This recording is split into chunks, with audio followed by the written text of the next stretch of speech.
Saya jawab pakai ilmu hakikat saja, karena ini keahlian saya. Sebetulnya begini ya, kalau misalnya itu ya subjektif juga, misalnya bilang rata-rata alumni pondok ini sukses, alumni kampus ini sukses, yang ini tidak sukses, itu satu pasti subjektif. Karena biasanya yang diterkenalkan yang sukses-sukses. Saya punya tetangga dari pondok yang Anda sebut itu kebetulan tidak sukses semua. Itu jantogo saya sampai ngeluh, Gus. Saya ini gimana kok? Ya sudah seperti itu kan subjektif. Tapi menyangkut pendidikan itu begini ya, menyangkut hasil dari pendidikan itu. Andai kan kita bicara ilmu hakikat, misalnya kita mondok itu, mondok kemudian jadi orang miskin, jadi orang yang menurut orang banyak tidak berguna di masyarakat. Ternyata kita ini orang yang kelihatan tidak punya karir, tapi kalau malam sujud sama Allah.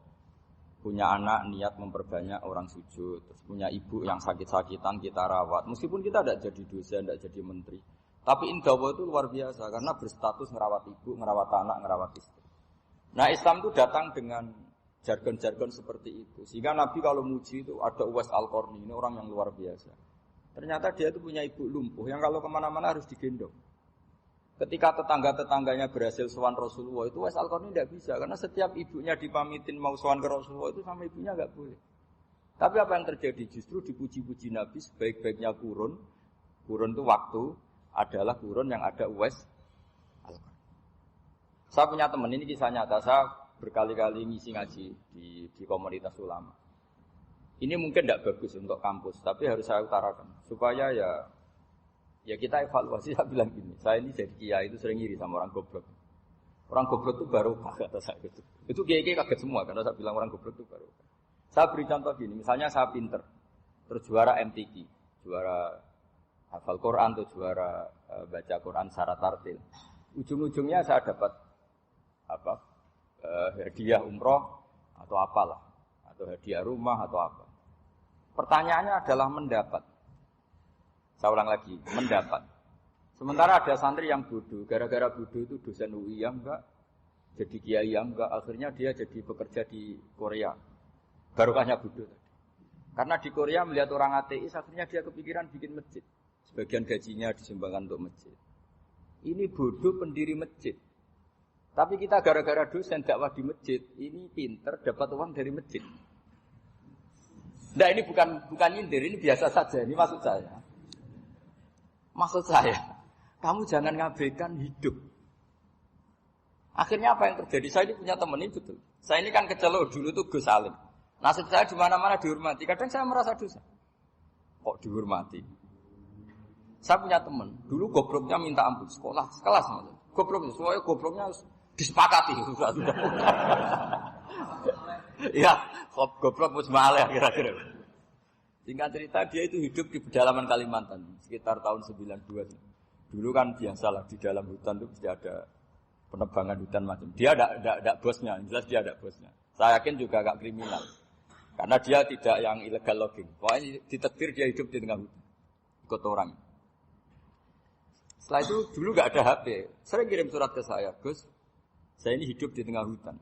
Tapi saya ini muslim pernah mondok. Kalau enggak bikin Jumat itu enggak enak. Bikinlah dia Jumatan. Nah karena dia pernah ngaji fikih Syafi'i, kalau Jumatan enggak ada orang 40 itu harusnya zuhur tidak Jumatan. Tapi orang yang kerja di situ tidak mau. Wong dino Jumat kok zuhuran loh Pak. Kalau dino Jumat ya Jumatan. Tanya saya, Gus itu kalau ada kaulnya enggak supaya Jumatan enggak orang 40 sah. Singkat cerita dia lama-lama jadi pendiri masjid di situ. Dia punya sedikit gaji ya dipakai masjid, punya sedikit tanah diwakafkan untuk masjid. Artinya apa? Indawa ini banyak orang bodoh, ternyata di komunitasnya dia muassis, pendiri, pemberi. Sementara kita yang kecelok pinter, dapat umroh, dapat bonus. Kira-kira nanti kita ketemu Allah. Kamu pernah nyumbang Islam apa? Yang bodoh jawab, oh nanti Gusti bikin masjid di pedalaman.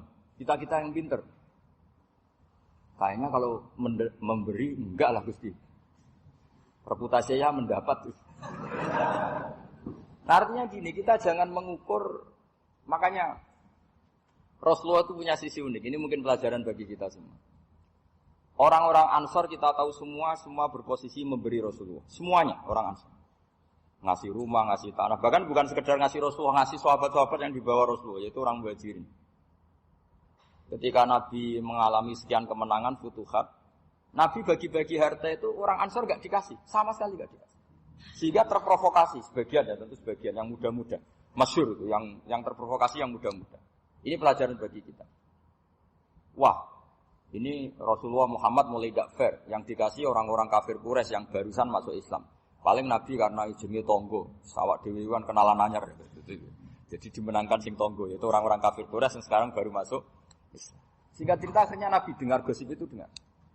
Bahwa Nabi dikomentari mulai tidak adil karena memprioritaskan orang-orang Quraisy yang notabene adalah keluarga Nabi, tetangga Nabi, kampung halaman Nabi. Akhirnya Nabi bilang, coba semua orang Ansar kumpulkan di satu kubah, satu khimah besar di Jirona pas itu. Dikumpulkan, seorang Ansar ditanya, dengar-dengar maqalatun balaghona ankum. Ada satu makalah dari kamu, apa betul itu kamu yang mengatakan? Terus ketua orang Ansar ada yang namanya Sa'd bin Ubadah berdiri. Ya Rasulullah amadhu ahlamina fala yaquluna syai'an. Orang-orang terpelajar kita ada yang komentar. Tapi yang muda-muda ini memang ngomong seperti itu. Bahwa jenengan sekarang mulai lebih tertarik ngurusi orang-orang Quraisy daripada kita. Terus itu di Jirona. Jirona itu ya kira-kira berapa kilo ya? 40 kilo atau 30 kilo dari Mekah. Zaman itu Nabi posisi di Jirona. Jawabannya Nabi itu unik. Oh iya kata Nabi. Apa yang dikatakan Nabi? Saya ini Rasulullah. Nanti kamu pulang bersama saya. Tapi orang-orang ini, orang-orang Bedui ini, setelah saya kasih kambing, saya kasih unta, mereka pulang. Ama tardona ayarji annasu bisyati wal ba'ir wa tarjiuna antum bi Rasulillah. Kamu ini nanti mendapat saya ini nanti ikut pulang kamu ke Madinah. Berarti kamu mendapat saya, afdalul khalqi, orang terbaik di dunia. Mendapat sayyidun nabiyyin wa. Tapi orang-orang yang setelah saya kasih uang itu pulang. Artinya gini, kamu berorientasi mendapat saya apa mendapat uang? Menangis semua orang Ansor, enggak, dia sudah mendapat jenengan saja duit gak noda. Ternyata Nabi itu mentertawakan sama nyun sewu Arabul Arab, orang-orang Bedui Arab. Ya Rasulullah, ini baru Islam, tolong diservis dong, namanya mu'allaf. Saya baru Islam, tolong diservis toh. Ya Rasulullah, ya sudah kamu ngambil unta ini, diambil pulang. Yang satu minta kambing, diambil pulang. Terus kata Nabi, kowe seneng duwe kelakuan ngono, ketemu Nabi ra tertarik ngaji. Bar tok duit mulai bar tok duit. Sementara kamu mendapat saya. Intinya Rasulullah ingin mengajarkan ke orang-orang Ansor, kamu dulu tuh heroik. Posisinya memberi untuk Islam, maka heroik kamu tidak akan saya batalkan. Dari mental memberi, kemudian ingin mental mendapat. Itu hebatnya Rasulullah. Jadi kalau dalam tradisi sahabat, misalnya saya sering ditolong orang gitu. Kok setelah saya jadi kiai besar atau jadi Wapres kira-kira gitu kayak Pak Ma'ruf Amin, itu malah sebaiknya tidak usah balas yang berjasa kalau ini calon wali. Karena nggak boleh kebaikan itu dibatalkan dengan mendapat. Ini cara teori politik masalah. Ya. Tapi kalau teori wali keharusan, masa ngamal kok dibatalkan? Nah kan ini ngaji, kalau ngaji itu ya daftarnya jadi wali, jangan jadi politikus kan gitu. Jadi ibarat kita coba sekarang banyak kampung itu geger kan gara-gara itu. Wakifnya masjid itu ikhlas tanah untuk masjid. Dua anak cucunya kok terus ambisi jadi imam, jadi pengurus takmir, padahal tidak layak. Mereka mungkin tidak alim, tidak soleh. Ini kan terus gak fair, wakifnya ikhlas, siapa aja ngelola boleh asal kompeten, anak cucunya tidak. Nabi itu enggak mau. Jika masyhur itu. Orang Ansor itu ketika Nabi menawarkan, kita sekarang sudah futuhat. Apa harta yang kamu kasihkan Muhajirin tak kembalikan? Sekarang negara mampu. Tidak ya Rasulullah, kita tidak akan mengambil sesuatu yang sudah kasihkan lillahi ta'ala. Orang Muhajirin juga sama ketika di Jirona, di Mekah. Ini Mekah sudah kita taklukkan. Tanah-tanah yang sekarang dikuasai orang kafir, yang dulu kamu tinggalkan lillah. Sekarang bisa kamu ambil lagi, karena sekarang Mekah sudah dikuasai Islam. Kata orang Muhajirin apa? Kita tidak akan mengambil sesuatu yang sudah kita kasihkan lillah. Jadi kamarnya malu. Yang kita lama sekali bermental memberi, kemudian kita sekarang ingin bermental mendapat. Artinya gini, kalau jenengan mengukur kegagalan itu orang-orang bodoh itu barokahnya luar biasa. Coba kalau semua orang pinter misalnya, kayak saya, kayak Pak Rektor misalnya. Itu bingung masyarakat. Barokahnya orang bodoh di tengah-tengah pasar ada konsultan.